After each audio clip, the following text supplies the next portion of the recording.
לעולם הבא. יום שבת מנוחה, כל העם איתן גיבה, יזכו לרוב שמחה.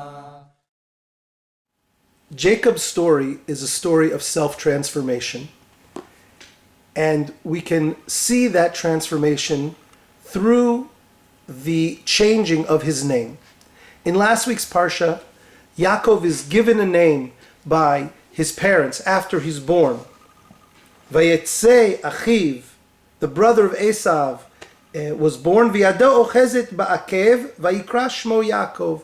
He was holding on to Esav's heel, and his parents therefore called him Yaakov, playing on the Hebrew word for heel, Ekev. That name that was given to Yaakov is reconfirmed as the appropriate name by his brother Esav.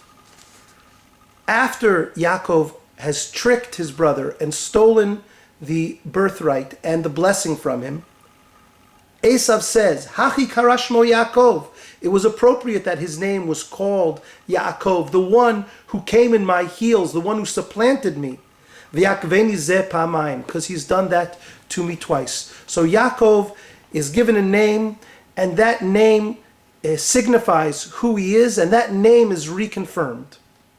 In next week's Parsha, the same thing happens. Yaakov wrestles with an angel, and the angel tells him, Lo Yaakov ye'emar od shimcha, your name will no longer be Yaakov, ki im Yisrael. Your new name is Yisrael.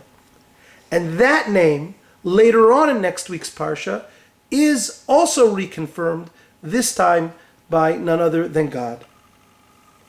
Lo yikra shimcha od Yaakov, ki im Yisrael. The question that I'd like to explore with you is, how did Yaakov move from his earlier identity as Jacob, Yaakov, to the identity of Yisrael? Nechama Leibowitz and others have suggested that when Yaakov returns the blessing that he received from his father Yitzchak to the one who it was originally intended for, Esav, in next week's Parsha, saying to him, Kach na et birchati, take my blessing, after sending him cattle and gifts, he says, take my blessing, and it's at that moment that Yaakov has ceased to be the supplanter, the one who's standing in Esav's heels. At that moment he becomes Yisrael. But in between the giving of the name Yaakov in last week's Parsha and the giving of the name Yisrael in next week's Parsha, we have an entire Parsha called VaYetze. And that's this week's Parsha.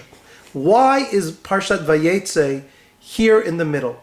And I think there are a number of reasons. First of all, in this week's Parsha, Yaakov experiences nearly identical trials and tribulations that he was the cause of to his brother Esav. He's presented with the older daughter Leah instead of the younger Rachel, just as he presented himself as the older of the two siblings, even though he was actually the younger. And he is tricked by his father-in-law Lavan, just as he manipulated and tricked his family, his father and his brother, in last week's Parsha. When Yaakov has these experiences, we know that he gets very angry. At the end of the Parsha, there is a cathartic speech where Yaakov tells Lavan all of his anger and all of his disappointment with how he was treated by Lavan in their home. Now this anger could have just stayed anger, and I think that Parashat Toldot hints to us between its lines that anger doesn't remain anger by moving in to next week's Parsha.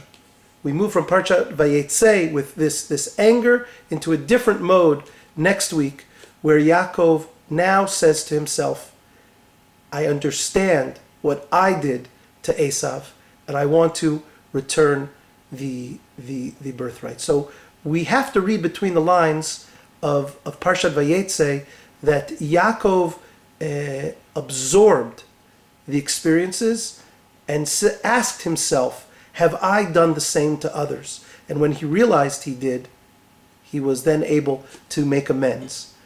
The other piece that I think is important for us to take note of is that this transformation needed an entire parsha for itself. There's one parsha where Yaakov is Yaakov. There's another parsha where he becomes Yisrael.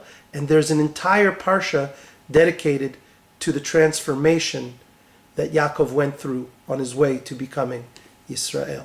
Shabbat Shalom. מחבלי משיח יוצרו לרווחה